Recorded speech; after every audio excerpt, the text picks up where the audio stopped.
I'm grateful to Richard Volz, Assistant Professor of Preaching at Union Seminary in Richmond, whose work on this passage has helped me to shape my own thinking and has a great deal to do with whatever I'm going to talk about this morning. So Volz points out that this morning's story may be familiar to some of us, yet in all likelihood it's Luke's version, not Matthew's, which we heard this morning, that is both remembered and cherished.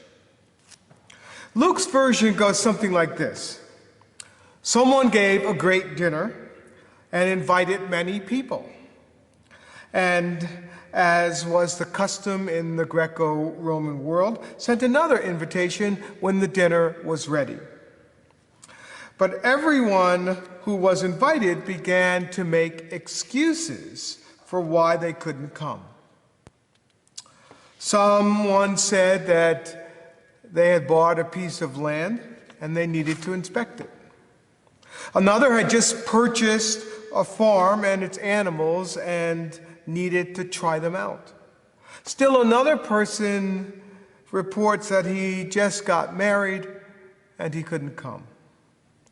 So the servant reports back to the owner of the house and is sent out back again into the streets to bring in the poor and the physically disabled.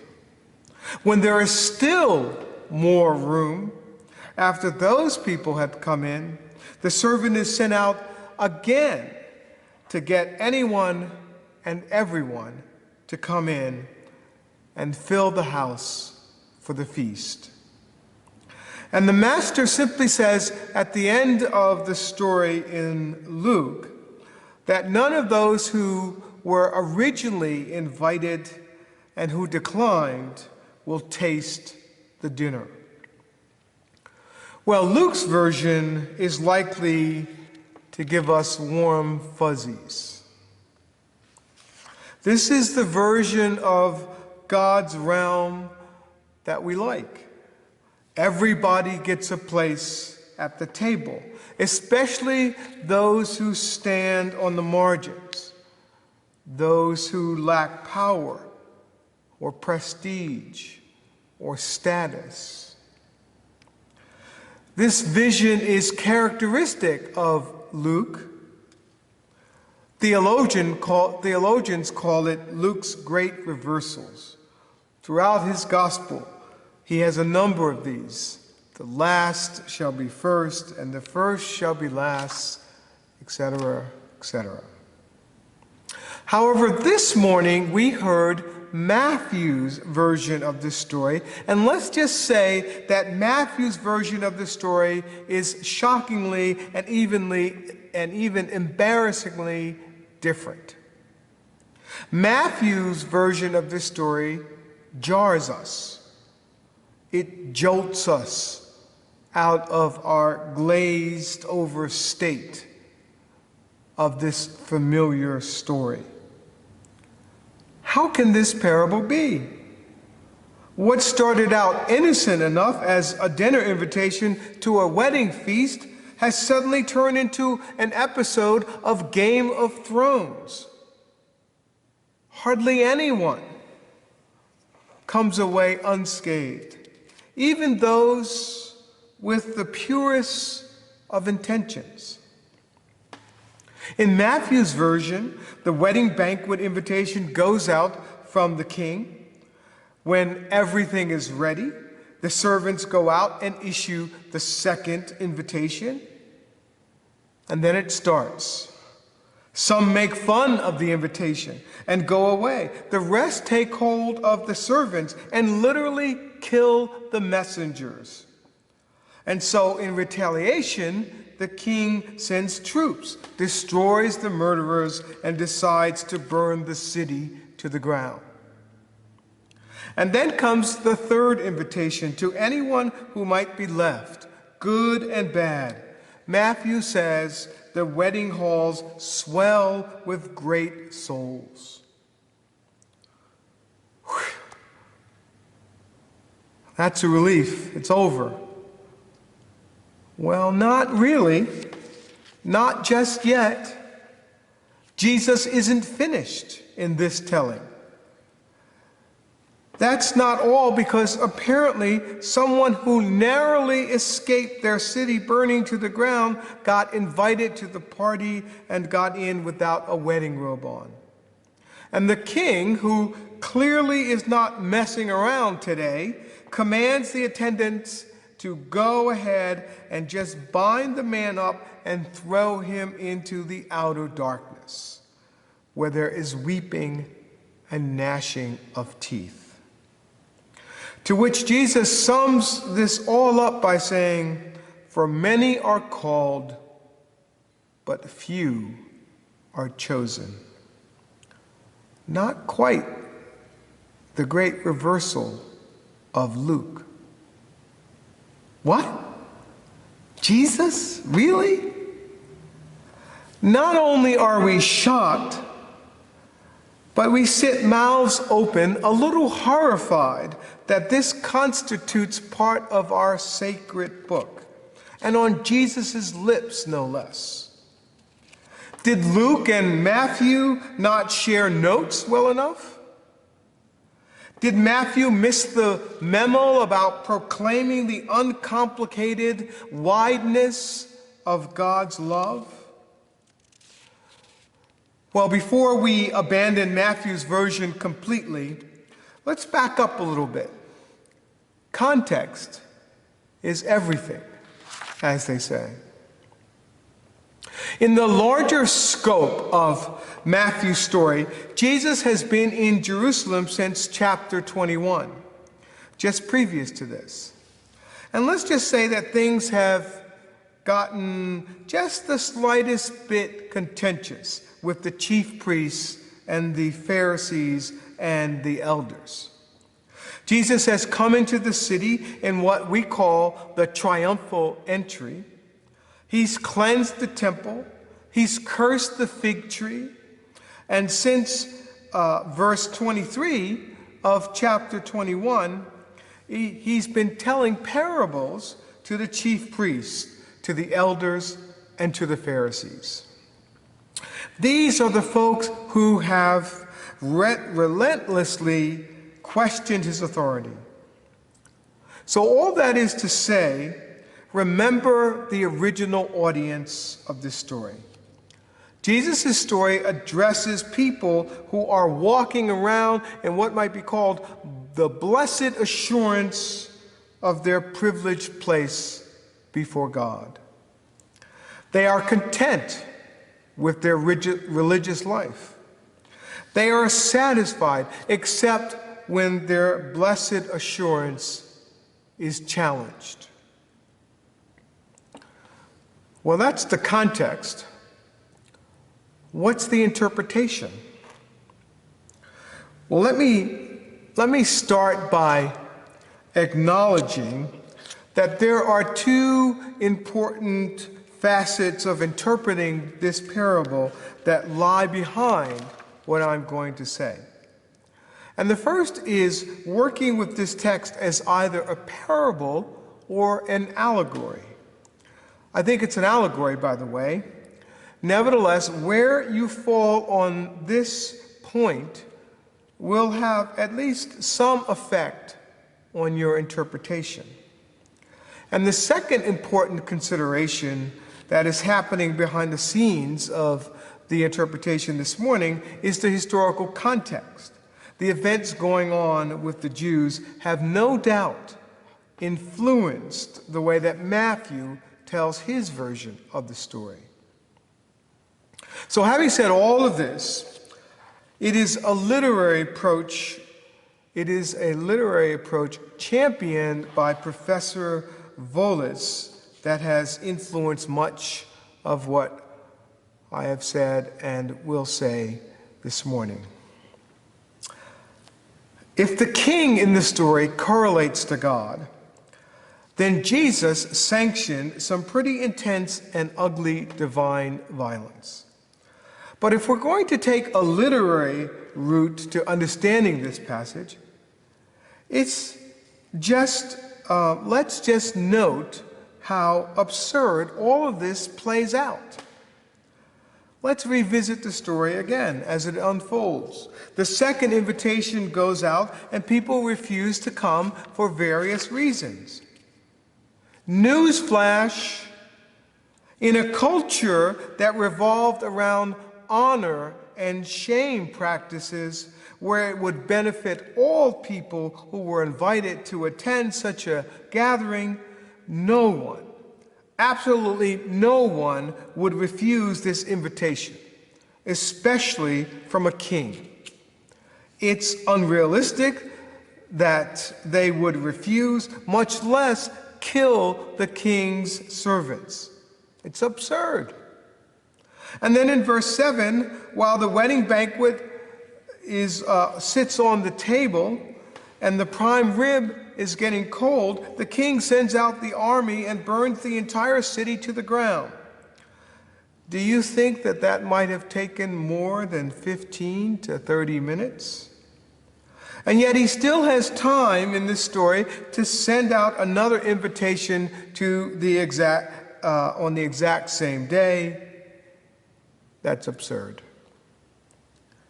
And there's the bit at the end, the cruel and unusual part about the attendee who commits a party fashion faux pas.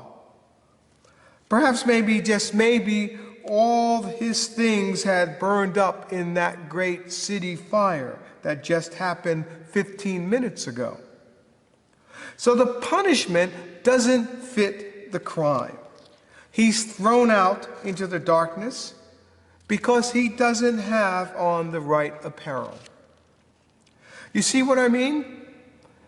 The details, the minutiae of this story is absurd. It's implausible. In other words, it's hyperbolic. It's exaggerated, as Volz notes. The events in this story didn't literally happen, but Jesus and Matthew's telling of the events of this story do have meaning for us. And so if that's the case, we need not read this story so strictly or so fearfully. God is not interested in violent judgment, but that doesn't mean that we shouldn't take this story seriously. The invitation to God's great feast is indeed serious. God's heart is set on lavish welcome, which Luke stresses over and over again. But God's invitation is not to be taken lightly, which is what Matthew stresses in his telling of this story. The story describes disappointment, and those who refuse this serious invitation to the feast cause that disappointment. And counter to the expectations of some, the invitation does go out, even if a bit late, to those who stand on the margins of power and privilege and status. Matthew's parable says that both the good and the bad receive the invitation. God welcomes all to the feast, and it is a serious invitation not to be trifled with. But there's a catch to this wide welcome, according to Matthew. If you go into visit almost any church website these days, you're likely to see the list of what to expect. You're likely to see on that list something that says, "Come as you are." And this is a great thing, mind you. Somewhere in the early 90s, the majority of white North American congregations got hip to this idea of becoming seeker-sensitive. So it became acceptable not just to wear pants and jeans, but shorts and flip-flops, just as long as you showed up. Come as you are. The idea, of course, was that the way we dress to attend worship services indicates something larger, spiritually speaking. Come as you are, including all your fears, all your reservations, all your imperfections, all your baggage, your struggles, your questions, your doubts, and so much more. You don't have to pretend if you come as you are. You don't have to put on a facade if you come as you are. This was a good move for congregations, but as Volz points out, it's not quite Matthew's move. Not exactly. We might come as we are, but something is expected of us if we show up at God's table. In responding to our invitation to join the feast, we do not simply come as we are and stay that way. As Matthew's wedding guest shows us, we have to put on our clothes too. The gracious invitation of God provokes a change in us. Life in the realm of God is more than just showing up. You might come as you are, but there is no possibility for you to remain that way. Responding to God's gracious invitation requires nothing less than conversion on our part. In theological language, that's transformation. That's newness. Director Woody Allen is known for a lot of quotes. Maybe you are familiar with what is his most famous quote, which is that 90% of life is just showing up. People often quote that saying as a fact, but do you know what? Woody Allen is wrong. 90% of life is what happens and what you do after you show up.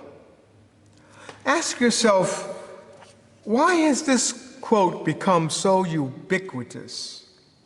Why does it seem that we want to believe Allen's computations so badly? Perhaps we eagerly embrace Allen's calculus because it takes us off the hook for all but 10% of our lives. It's easy to just be there. It's much harder to be there for the long haul, for the hard times, the big tests, or even the final curtain. After all, just showing up at your wedding might get you married, but it doesn't build a living, loving, fighting, mortgage-paying, in-law juggling, overdrawn, children-challenged, lifetime relationship. Just showing up at the birth of your child might make you a parent, but it doesn't make you the changing diapers, up all night, learning dinosaur names, cheering at rain-soaked sidelines, doing algebra homework, enforcing curfews, saving for college, mom or dad. Likewise, just showing up at church every Sunday morning might make you a member in good standing, but it does not automatically put feet on your faith. G.K. Chesterton used to say that just going to church doesn't make you a Christian any more than standing in your garage makes you a car. To be a Christian takes action. It takes day-to-day commitment to follow Jesus wherever he leads. If we show up to God's great feast, we are also invited to conform our lives to the ways of the welcoming, feast-partying, joyous realm of God. A realm where love radiates from our every action, where human-made borders and boundaries disappear, where peacemaking and justice-doing and mercy-granting are part and parcel of the party's code of conduct. We are invited, yes, we are invited, but we are invited to conform our lives to the ways of the realm of God, where all have enough to eat and all have a place to lay their heads, and where none live in fear. For you see, God is our host, and he is not engaged in violent judgment, but in the work of wiping away all the tears of this world. We are invited to feast, and to feast well at God's great banquet party. God calls us to transformation, to newness, no matter what place in life we have received our invitation. So do not fear this parable. It is supposed to shock us out of our complacency, out of our all too easy, blessed assurance. So go ahead. Come as you are. But don't stay that way. Put your kingdom clothes on, for the feast is far too magnificent for us to remain in these old rags, and it's far too wonderful for us to remain the same. Amen.